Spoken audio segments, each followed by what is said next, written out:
जितेंद्र आव्हाडांना लाज वाटली पाहिजे की जे अजितदादा पवार साहेबांच्या संदर्भानं पवार साहेबांच्या वयोमानाचा विचार करता, त्यांना असलेल्या आजारांचा विचार करता त्यांनी आता या वयामध्ये आराम केला पाहिजे आणि पुढच्या पिढीकडं त्यांनी जी आयुष्यभर जबाबदारी पार पाडली, त्यांच्या हाताखाली जे सगळे तयार झालेले कार्यकर्ते आहेत त्यांच्याकडं ती जबाबदारी सोपवली पाहिजे या संदर्भानं दादा बोलत असतात.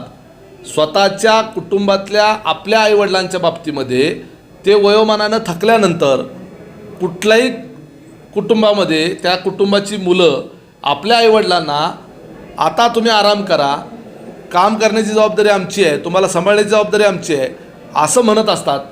त्याचा उलटा अर्थ घेऊन अशा पद्धतीचं वक्तव्य करणं जितेंद्र आव्हाडांना अजिबात शोभत नाही. इतके ते स्वार्थी आहेत की पवारसाहेब आत्ता 85 वर्षाचे होत असताना, त्यांना वेगवेगळे आजार आहेत हे माहीत असताना यांच्या प्रचाराला उन्हातानाचं पवारसाहेबांनी फिरावं, त्यांच्या तब्येतीचं काय का वाटोळं होईना, त्यांना किती का त्रास होईना, परंतु ह्या जितेंद्र आव्हाडाच्या प्रचाराला पवारसाहेबांनी रॅलीमध्ये फिरावं, उघड्या जीपमध्ये फिरावं. तिथं पवारसाहेबांच्या तब्येतीची आणि वयाची काळजी वाटली नाही. त्यावेळेला पवारसाहेब 83 वर्षाचे असताना जितेंद्र आव्हाडांनी उघड्या जीपमधून पवारसाहेबाला उन्हातानाचं फिरवलं 3-3, 4-4 तास.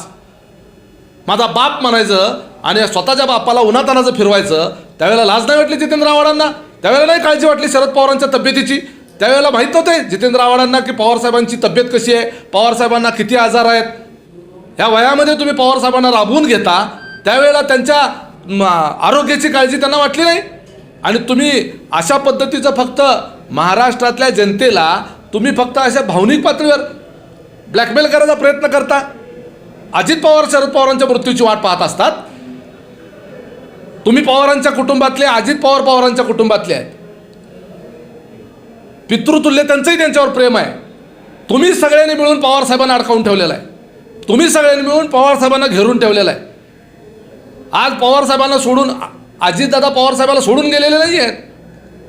एकत्रितरित्या पवारसाहेबांच्या सकटतोड झालेला निर्णय होता आणि त्याला तुम्ही साक्षीदार आहेत. तुम्ही काय झोपला होतात का? नशेमध्ये सही केली होती त्यावेळेला पत्रावर. भारतीय जनता पार्टीच्या सोबत सरकारमध्ये जाण्याच्या करता सही करणाऱ्यामध्ये जितेंद्र आव्हाड पण होते ना. गांजा प्याला होता का दारू प्याला होता त्यावेळेला जितेंद्र आव्हाड सही करताना? त्यावेळेला नाही लाज वाटली, त्यावेळेला नाही पुरोगामित्व आठवलं, त्यावेळेला नाही पवारसाहेबांच्या तब्येतीची काळजी वाटली.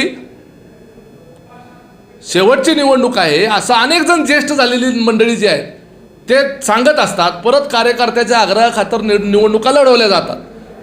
हे महाराष्ट्राला काही नवीन नाही आहे. आपल्या इथं सुद्धा सोलापूर शहरामध्ये असा प्रकार घडलेला आहे.